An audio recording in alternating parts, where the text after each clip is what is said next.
Faire détruire son présumé arsenal nucléaire par Israël est une priorité de l'ONU. Avant que l'Iran ait rendu sa bombe opérationnelle, les mollahs ont promis qu'ils la lanceraient aussitôt sur l'État juif. Si jamais ils ne réussissent pas à le détruire du premier coup, les représailles risquent d'entraîner un conflit mondial. Oyez, oyez, terriens, dormez bien, l'AIEA veille.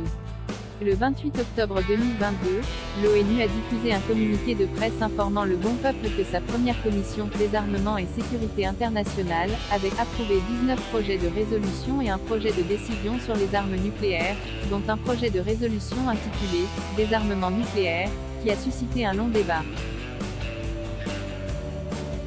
Au sujet de ce débat, quelques déclarations officielles iraniennes sont à prendre en considération. En 2005, le président Mahmoud Ahmadinejad, comme l'a dit l'imam Khomeini, Israël doit être rayé de la carte.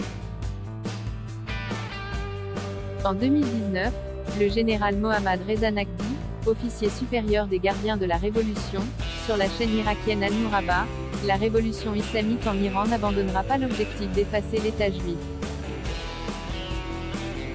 En 2020, l'imam Ramenei, guide suprême et leader officieux de la République islamique d'Iran, le virus du sionisme ne tardera pas à disparaître et sera anéanti.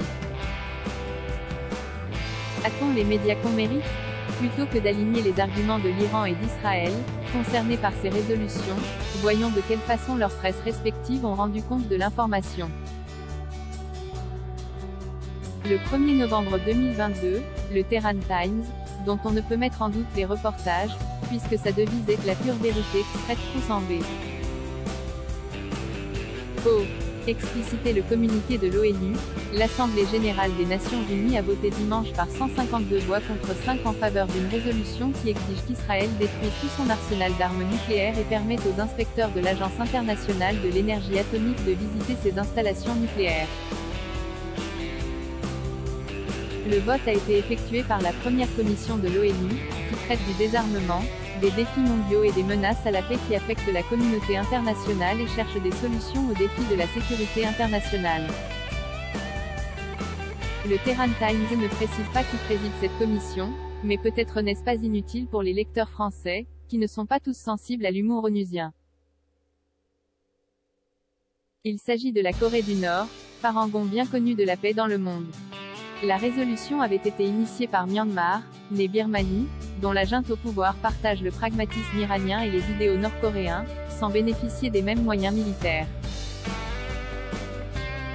Communication impopulaire d'un organe populiste, l'Iran s'y connaît en danger mortel. Son représentant à la première commission de l'Assemblée générale des Nations unies, Eldar Ali Baluchi, est champion du monde des pinces sans rire. Il a critiqué Israël pour ses armes de destruction massive et ses énormes dépenses militaires conventionnelles. D'après lui, Israël utilise les territoires palestiniens mitoyens, Cisjordanie à l'est, Gaza à l'ouest, comme décharge pour ses déchets nucléaires. Il ne trouve rien d'anormal à ce que les Israéliens soient immunisés contre les cancers innombrables que ces déchets provoquent, d'après lui, chez les Palestiniens. Pourtant, seules des barrières électroniques séparent les trois populations. Son challenger, le porte-parole du ministère des Affaires étrangères, Nasser Kanani, a déclaré « La politique de deux poids, deux mesures est très claire. Lorsqu'il s'agit de mettre un terme à la prolifération des armes nucléaires, Israël est exempté de toute responsabilité. » En tant que signataire du TNP, traité sur la non-prolifération des armes nucléaires, l'Iran a un programme pacifique à des fins énergétiques et médicales, et pourtant il est soumis au programme d'inspection le plus strict de l'histoire de l'AIEA. Côté israélien, la presse est moins inventive. Les habitants du Petit Satan peuvent lire dans leurs journaux que l'Iran, membre du TNP, a ouvertement déclaré qu'il enrichissait de l'uranium jusqu'à une pureté proche de celle d'une armée. Selon l'AIEA, la République islamique a commencé à produire de l'uranium métal l'année dernière, bien que cela n'ait aucun but civil.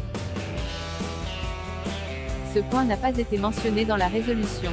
Se limitant aux faits, les journalistes hébreux rappellent que l'ambiguïté délibérée sur le statut nucléaire de leur État n'empêche pas les estimations étrangères d'évaluer son stock entre 80 et 400 têtes nucléaires.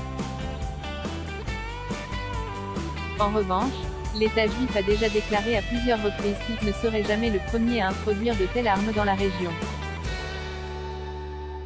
Si c'est écrit dans le journal, c'est sûrement vrai. Le problème, c'est que dans nos journaux, ce n'est pas écrit. En dehors des communiqués de presse de l'ONU, un seul média francophone, IRNA 1, a titré sur le sujet « Armes nucléaires, 152 pays ont voté contre le régime sioniste ». Téhéran est fervent de la pensée positive, ou alors il prend ses désirs pour des réalités, car sur le site de son agence de presse, Israël a déjà été effacé. Mais comme il faut quand même attribuer les malheurs du monde à un responsable, d'innombrables articles sont consacrés à un régime sioniste non identifié. Je suis Merplex. Zora Vitane, une grande gueule made in France price, 19,90€, 14 UZ et new available from 14,99€, Chronique La Mer, 2021 price, 2,69€, un UZ et new available from 2,69€, Chronique de ramage, de plumage et d'enplumage, 2022 price, 12,66€, un UZ et new available from 12,66€, 1, pas Irma la douce, mais l'AFP iranienne, en VF.